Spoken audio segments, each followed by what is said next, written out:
قرآن مجید کوئی قصے اور کہانی کی کتاب نہیں ہے.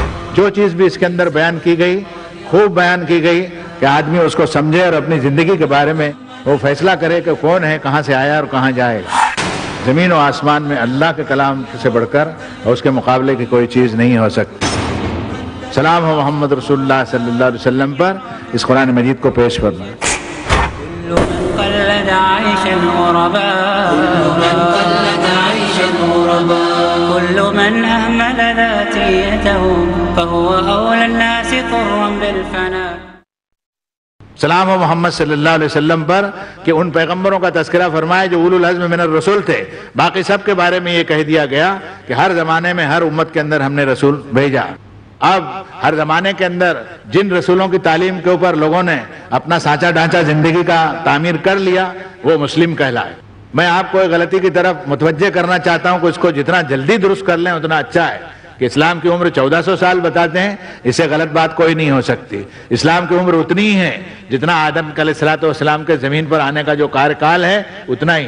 سب سے پہلا انسان کا جو اوترن ہوا تھا وہ جنت سے آیا تھا اور بھومی پر جس دن اس نے اس دھرتی کے اوپر قدم رکھا اسی دن سے اسلام یہاں آیا ہے. وہ خدا کا پیغمبر تھا. جن لوگوں نے کہا کہ میرے پتا جی بندر تھے, اب مجھ سے کوئی پوچھے تو میں کہوں کہ مبارکباد دیتا ہوں آپ کو, لیکن میں یہ دعویٰ کرتا ہوں اپنے لیے بھی اور پوری انسانیت کے لیے بھی کہ میرے اور آپ سب کے پتا جی اور باپ خدا کے پیغمبر تھے.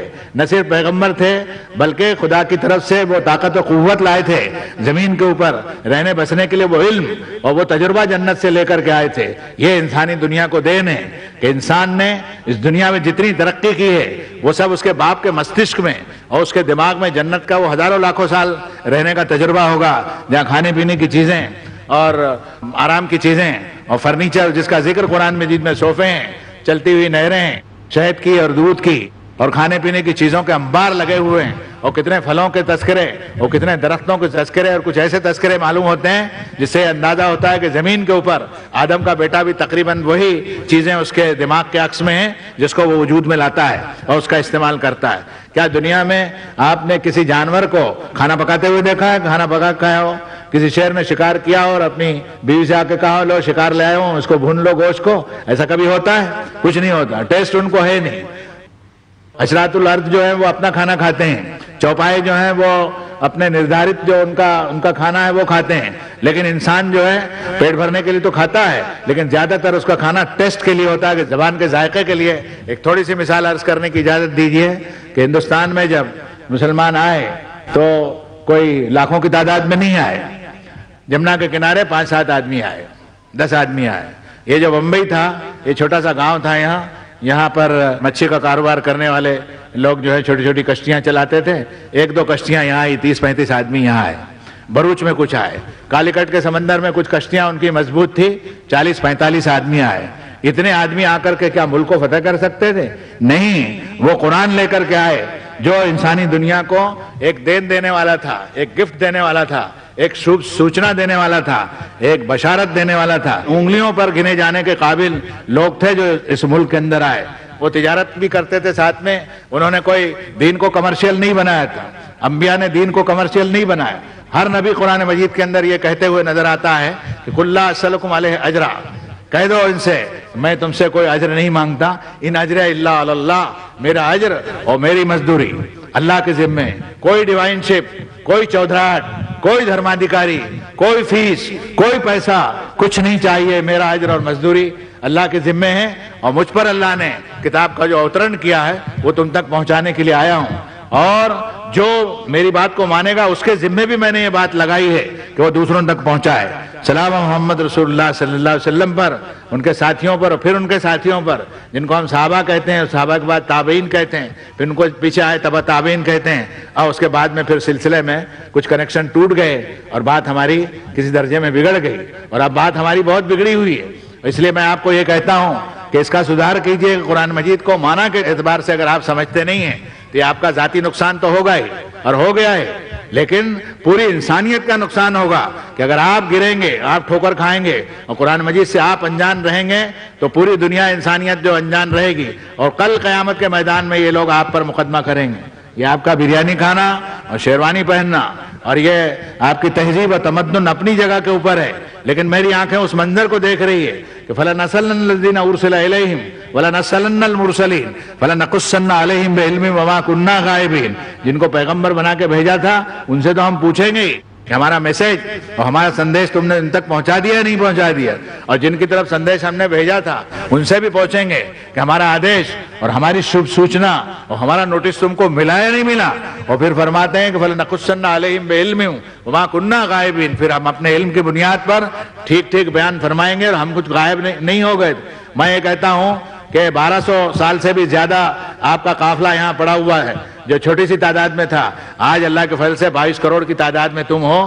کیا تم کو حشر کے میدان میں پوچھا نہیں جا سکتا کہ اس جنریشن کو اور اس نو کو جن کے پاس کوئی دین نہیں ہے، جن کے پاس میں کوئی تھیوری نہیں ہے، کائنات کے بارے میں کوئی صحیح اور سینسیٹیو نقطہ نظر جن کے پاس میں نہیں ہے، کل قیامت کے میدان میں اللہ آپ سے پوچھنے کا اور ہم سے پوچھنے کا حق رکھتا ہے کہ سائنس اور ٹیکنالوجی کے دور میں انسان اتنا ویاپک تجربے میں آ گیا تھا، تم کہاں مر گئے تھے؟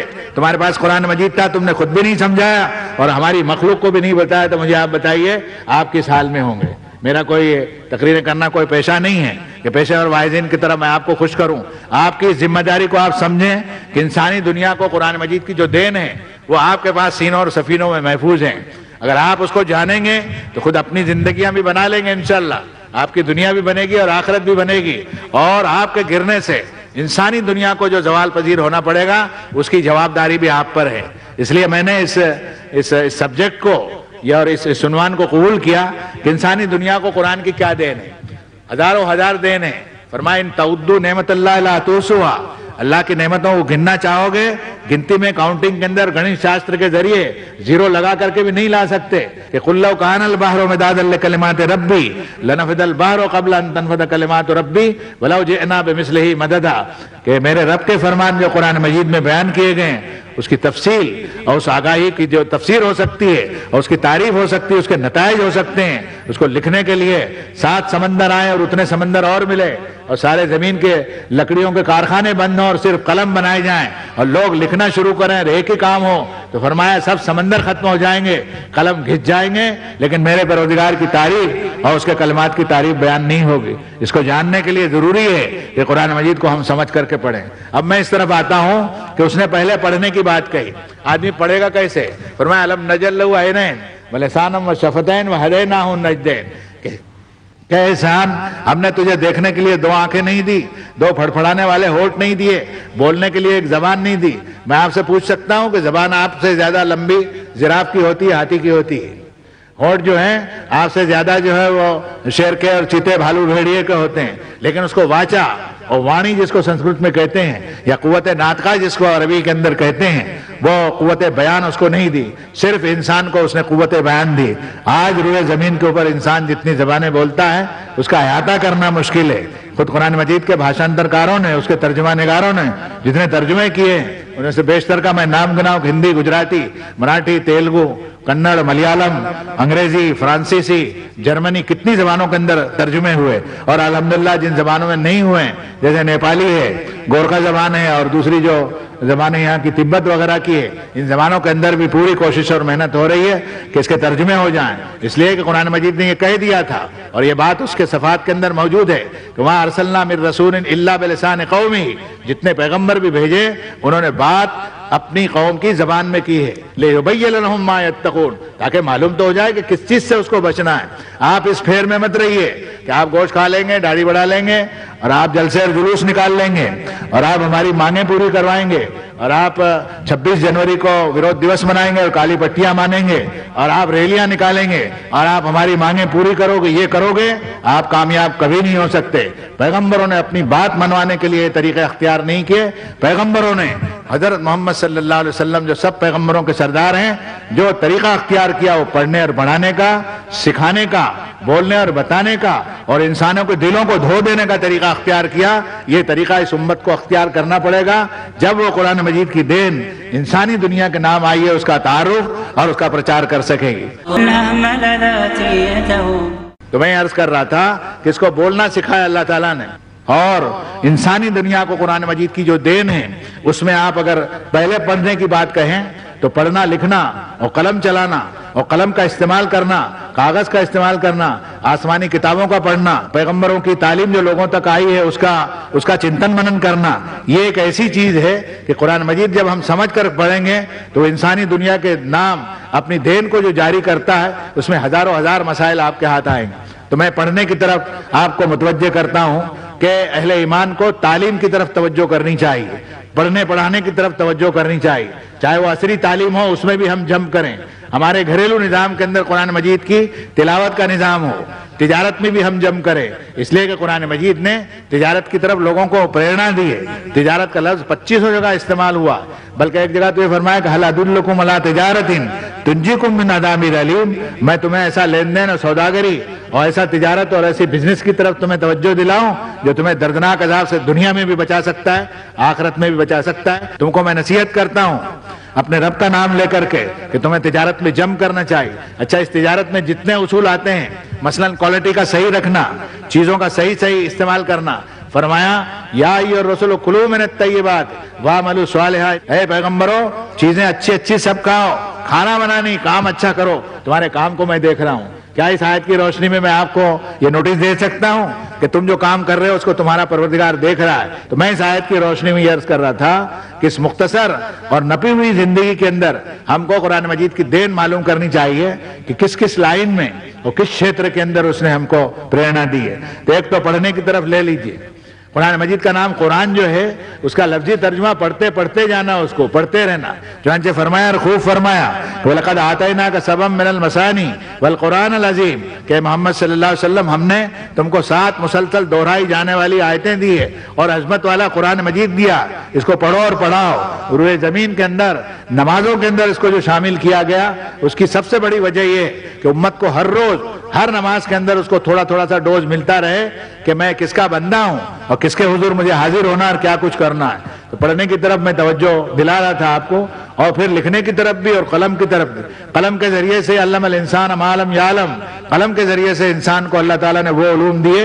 اس نے اندھکار کی بات نہیں کہی، اس نے اندھیرے کی بات نہیں کی، اس نے وہم کی بات نہیں کی، اس نے کوری کلپنا کی بات نہیں کی، اس نے حقیقت شناسی کی بات کی۔ اگر یہ نہ ہوتا تو قرآن مجید سورہ فرقان کے اندر یہ کہتا وہ کہ عباد الرحمن کی جو صفات ہیں، درجنوں صفات ہیں، اس میں ایک صفت یہ بتائی کہ عباد الرحمن کی ایک صفت یہ ہے رحمان کے بندوں کی کہ رحمان کی آیتیں ہی قرآن کی کیوں نہ پڑھی جائے، اس پر بھی اندھے اور بہرے ہو کر کے نہیں گرتے کہ مالک کہہ کچھ رہا ہے یہ میاں سمجھ کچھ گیا، نہیں، یہاں صاحب بصیرت لوگوں کا دین ہے۔ اس لیے فرمایا بڑی دین ہے قرآن مجید کی، اس نے فرمایا کہ وَبَشِّرْ عِبَادِ الَّذِينَ يَسْتَمِعُونَ الْقَوْلَ فَيَتَّبِعُونَ أَحْسَنَهُ أُولَٰئِكَ الَّذِينَ هَدَاهُمُ اللَّهُ وَأُولَٰئِكَ هُمْ أُولُو الْأَلْبَابِ۔ خوشخبری سناؤ اے محمد صلی اللہ علیہ وسلم میرے ان بندوں کو جو میرے کلام کو، میری کتاب کو دھیان سے سنتے ہیں اور پھر غور و تدبر کرتے ہیں اور اس کے احسن پہلو کے اوپر عمل کرتے ہیں، یہی صاحب سمجھ لوگ ہیں، یہی عقل مند لوگ ہیں، یہی بدھی شالی لوگ ہیں۔ تو پڑھنا اور پڑھانا، کتابیں اچھی لکھنا، ترجمے کرنا، بھاشانتر کرنا اور دینی مسائل جو ہے اس کو رواج میں لے آنا، انسانی تاریخ جو ہے اس کے اوپر غور کرنا، اس کے لیے اس زمانے میں چھوٹے بڑے مدرسے قائم ہوئے ہوں گے، جو کچھ بھی رسول اللہ کر سکتے تھے کیا تھا۔ ایک آپ کے دل کا درد میں بیان کروں کہ ایک مرتبہ کچھ قیدی مکے کے پکڑ میں آ گئے تھے، رسول اللہ صلی اللہ علیہ وسلم قیدیوں کو زیادہ دن رکھنا پسند نہیں فرماتے تھے۔ اب قرآن نے کہا کیسے پسند فرماتے؟ فرمایا ان احد من المشرکین استجارک فاجرہ حتی یسمع کلام اللہ ثم ابلغہ مامنہ ذلک بانہم قوم لا یعلمون، کہ محمد صلی اللہ علیہ وسلم جنگی قیدیوں میں سے جو تمہاری قید کے اندر ہے اس میں سے کوئی اگر تم سے کچھ پوچھنا چاہے تو اس کو موقع دو۔ آپ بتا سکتے ہیں کہ دنیا انسانیت کے اندر جتنی جنگیں ہوئی، پچھلی سیکنڈ ورلڈ وار ہوئی، اس میں کتنے لاکھ قیدی تھے جن کو جاپانیوں نے اور جرمنوں نے قید کیا اور امریکنوں نے قید کیا، ان کو زندہ چھپکلیں ان کے منہ میں ڈالی گئی، باکس کے اندر انہیں بند کر دیا گیا، ان سے اگلوائی گئی، باتیں اگلوائی گئی، اپنے ملک کے خلاف جو کچھ وہ کہہ سکتے تھے ان سے کہلوایا گیا، ان کو چٹکے بیڑیوں کے لگائے گئے اور ان کو اتنی تکلیفیں دی گئی۔ سلام و محمد رسول اللہ صلی اللہ علیہ وسلم پر قرآن نے فرمایا کہ احد من المشرکین استجارک، سبھی ترجمان نگاروں کو دیکھ لیجئے، انہوں نے یہی لکھا ہے کوئی جنگی قیدی اگر آپ سے کچھ پوچھنا چاہے اور پناہ چاہے کہ کچھ تھوڑا سا مجھے موقع دیجئے کہ میں آپ کے دین کو تو سمجھ لوں کہ آپ کیا کہنا چاہتے ہیں، فرمایا فاجر حتی یسمع کلام اللہ، اس کو موقع دیجئے یہاں تک اللہ کا کلام سن لے۔ اس آیت کی دلیل میں یہ کہنے کی میں جرات کر سکتا ہوں اور آپ بھی اس کو سمجھیے اور آپ کو سمجھنا پڑے گا کہ کلام اللہ کو سنانے کے لیے، سمجھانے کے لیے قیدیوں کو موقع دیا اور پھر کیا فرمایا کہ اپنی کسٹڈی میں لے لو. فرمایا ثم ابلغوا ما منعوا ذلك بانهم قوم لا يعلمون. پھر چھوڑ دیجئے ان کو اپنی جائے امن تک جانے دیجئے جہاں جانا چاہے, اللہ کا کلام اس کے کان کے اندر پڑ جائے. فرمایا علیک البلاغ وعلینا الحساب, تیرا کام میری کتاب کو پہنچا دینا ہے, حساب لینا میرا کام. یہ چیز پڑھنے پڑھانے سے کی گئی. چنانچہ تاریخ کے اندر آتا ہے کہ ایک مرتبہ کچھ جنگی قیدیوں کو رہا کرنے کا حضرت کا ارادہ ہوا. اس میں کچھ پڑھے لکھے لوگ تھے. ایک شرط حضرت نے لگائی کہ تم میں سے ایک ایک آدمی ہمارے مدینے کے مومن ساتھیوں کو 15-15 10-10 آدمیوں کو پڑھنا لکھنا سکھا دے, اس کو پڑھنا اور لکھنا سکھا دے, ہم تمہیں چھوڑ دیں. آپ اس سے اندازہ لگا سکتے ہیں کہ پڑھنے لکھنے کی کتنی توجہ کی گئی. قرآن مجید لکھا گیا, شروع دور کے اندر لکھا گیا, اس کو حفظ کے اندر لایا گیا. حدیث شریف کا پورا ریکارڈ جو ہے 7 لاکھ حدیثوں کا سنکلن کیا گیا. یہ لکھنے پڑھنے والی دنیا ہی کر سکتی تھی. جاہل اس کام کو کر سکتے تھے, اناڑی اس کام کو انجام لے سکتے. اس میں بڑا کمال رسول اللہ صلی اللہ علیہ وسلم کا یہ بھی ہے کہ عورتوں کو روزے اول سے فیمیل طبقے کو ساتھ میں لیا. اگر اس کو ساتھ میں نہ لیتے تو یہ دین منضبط نہیں ہو سکتا تھا. ہمارا قرآن مجید جو ساری انسانیت کی دھروہر ہے پوری مانو جاتی کے لیے, اب وہ سب حدیثیں جو لاکھوں لاکھ کی تعداد میں ہیں, یہ سنسار کے سارے انسانوں کے پیغمبر حضرت محمد صلی اللہ علیہ وسلم کی ایک ایک ادا اور آپ کا ایک ایک اٹھنا بیٹھنا, ناراض ہونا یا خوش ہونا, کسی کو کوئی حکم دینا, نمازیں ادا کرنا, گھریلو زندگی ادا کرنا, تعزیراتی قانون کو جاری کرنا, اور ہر طرح کی زندگی کے نقشے جو ہیں اس حدیث کے اندر منضبط ہیں. اس میں ناری جاتی کو بھی روزے اول سے ساتھ میں لے لیا گیا. ہمارے مسیح دوستوں سے معافی چاہتے ہوئے عرض کرتا ہوں کہ پہلی صدی میں سیدنا مسیح علیہ السلام کے ماننے والوں نے اگر عورت کو ساتھ میں لیا ہوتا تو مسیح دین کئی ٹکڑوں کے اندر بٹ نہیں سکتا تھا, اور کئی انجیلیں جو ہیں وہ وجود میں نہیں آ سکتی تھی. ایک ہی انجیل جس پر ہمارا ایمان ہے وہ باقی رہتی, جیسے آج ایک ہی قرآن مجید روئے زمین پہ آپ کو ملے گا. کیا کوئی کہتا کہ میرا قرآن شریف الگ ہے اور میرے مصحف میں 112 صورتیں ہیں, یا کوئی کہتا کہ 116 صورتیں ہیں؟ جو اس کی 114 صورتیں ہیں, 6237 آیتیں ہیں, وہ کڑی کوٹ ہے اپنی جگہ کے اوپر, اور روئے زمین کے اوپر اربوں ارب نسخے قرآن مجید کے موجود ہیں. الحمدللہ اس میں ایک لفظ میں تبدیلی نہیں ہوئی. سلام و محمد رسول اللہ صلی اللہ علیہ وسلم پر کہ پڑھنے لکھنے اور یادداشت اور قرآن مجید میں اس کو داخل کیا, نہ صرف مردوں کے لیے بلکہ عورتوں کے لیے بھی تعلیم منضبط ہو گئی. آپ اندازہ لگا سکتے ہیں کہ آج کے دور میں عصری تعلیم جو ہے اس میں بھی جم کرنے کے لیے اسلام نے آپ کو منع نہیں کیا. اسلام نے آپ کو منع نہیں کیا. تعلیم کی دور کے اندر بھی قرآن نے آپ کو پریرنا دی.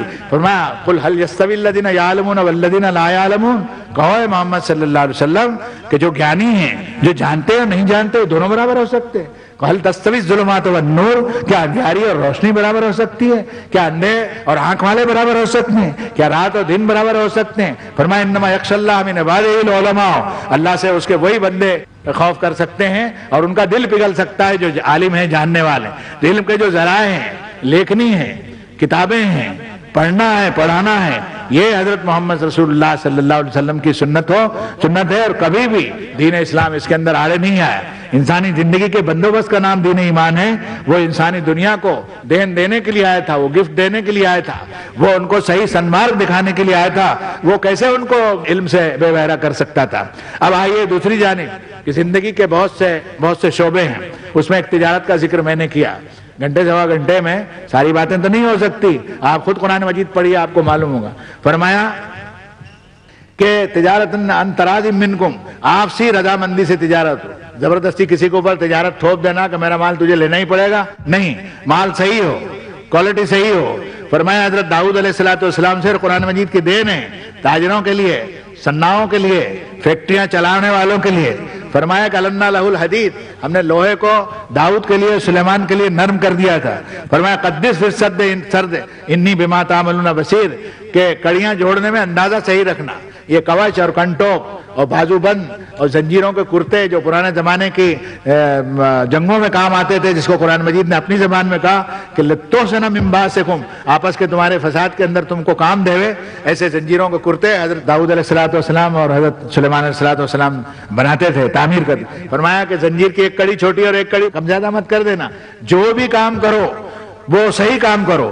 فرمایا وَاذْكُرْ عَبْدَنَا دَاوُودَ ذَا الْأَيْدِ إِنَّهُ أَوَّابٌ, اس قرآن میں محمد صلی اللہ علیہ وسلم میرے بندے داؤد کا ذکر کرو, ہاتھ کی کمائی کھاتا تھا. کمیونسٹوں نے کامریڈ کہا, کسی نے متر اور ساتھی کہا, محنت کش طبقے کو کسی نے بولشوک انقلاب کے اندر کوئی لفظ دیا اس کو سلام ہو محمد صلی اللہ علیہ وسلم پر کہ کاسب کو، محنت کش طبقے کو، مزدوری کرنے والوں کو فرمایا تیری کمائی جو ہے سب سے زیادہ صاف ستھری اور پاک ہے۔